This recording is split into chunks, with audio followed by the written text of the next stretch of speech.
গ্রামের সৌন্দর্য উপভোগ করতে করতে চলে আসলাম শ্বশুরবাড়ি। আর রাস্তার পাশে দেখলাম এমন সুন্দর দৃশ্য, চারিদিকে সবুজ গাছপালা আর গাছপালা, খুবই সুন্দর দৃশ্য।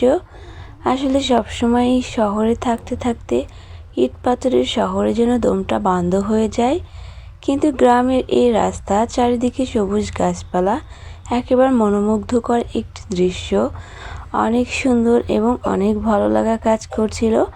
এখানে শুধু খোলা পরিবেশ, বাতাস, অক্সিজেন, চারিদিকে ধান ক্ষেত, কত সুন্দর একটা পরিবেশ। আসলে মাঝে মাঝে এমন গ্রামে আসলে ভালোই লাগে, কিন্তু আমাদের তেমন আসা হয় না, কারণ বাবু অনেক ছোট ছিল। এখন থেকে ভেবেছি মাঝে মাঝে গ্রামে আসব, কারণ এখন আমাদের গাড়ি আছে, বাবু একটু বড় হয়েছে। তাই এত সুন্দর পরিবেশ, এত সুন্দর জায়গা আর নিলিবিলি সব কিছুই একটা অন্যরকম ভালো লাগা কাজ করে।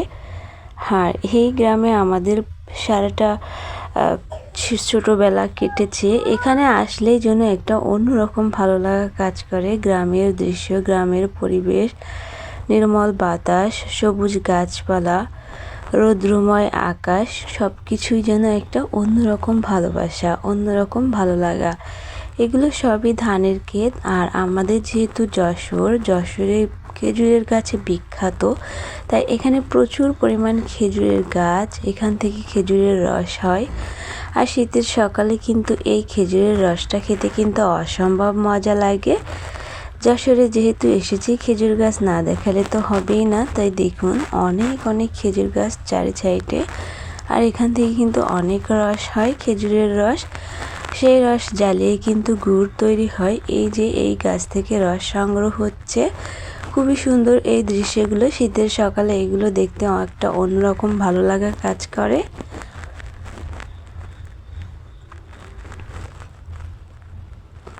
খুব সুন্দর একটা দৃশ্য।